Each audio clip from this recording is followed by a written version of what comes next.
Already character স্কিলের যে হয়তো বা ইউজ এখানে করে ফেলে দিয়েছে, প্লেয়ার স্পট করে ফেলেছে অলরেডি। টিএস থেকে একটা প্লেয়ার ফ্ল্যাঙ্ক করতেছে গাড়ি নিয়ে।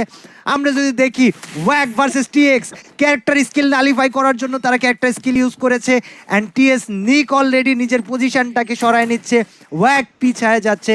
ইট is right now TS versus Walk happening. And guys, আমরা ওয়াককে দেখবো না টিএসকে দেখবো অপোনেন্টকে ওয়াইপ আউট করে দিতে বলা যাচ্ছে না, but this fight is becoming more and more dangerous. এখন পর্যন্ত পয়েন্ট টেবিলের দিকে যদি দেখি গাইজ, 4টা এলিমিনেশন নিয়ে বুড়িরাম ইউনাইটেড হাইস্ট পজিশনে আছে, দেন আছে HEV, তারপরে আছে E1 ফ্রম ব্রাজিল 2টা এলিমিনেশন নিয়ে, আর আমাদের ওয়াগ Vietnam versus Brazil happening right নাও।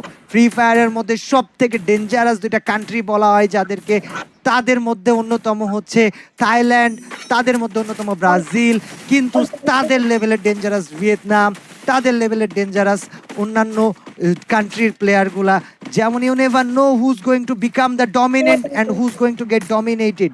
কে হান্টার হবে আর কে হান্ট করবে এটা বলা যাইতেছে না। ওয়াককে দেখতেছি গাইজ রাইট নাও, তারা নিজেদের পজিশনটাকে এখান থেকে সরায় নিচ্ছে, তারা মুভ করতেছে, ফাইটটাকে অ্যাভয়েড করেছে। This is a very good decision from ওয়াগ। অ্যান্ড যদি এজিকে দেখি, 0 এলিমিনেশন প্লেয়ার, কিন্তু যে কয়টা টিম বেঁচে আছে প্রত্যেকটা টিমেরই 4টা করে প্লেয়ার বেঁচে আছে। আমরা দেখতেছি ফ্লুক্সো বুতিন্সকে, অ্যান্ড ফ্লুক্সোকে আমরা হয়তো বা E1 এর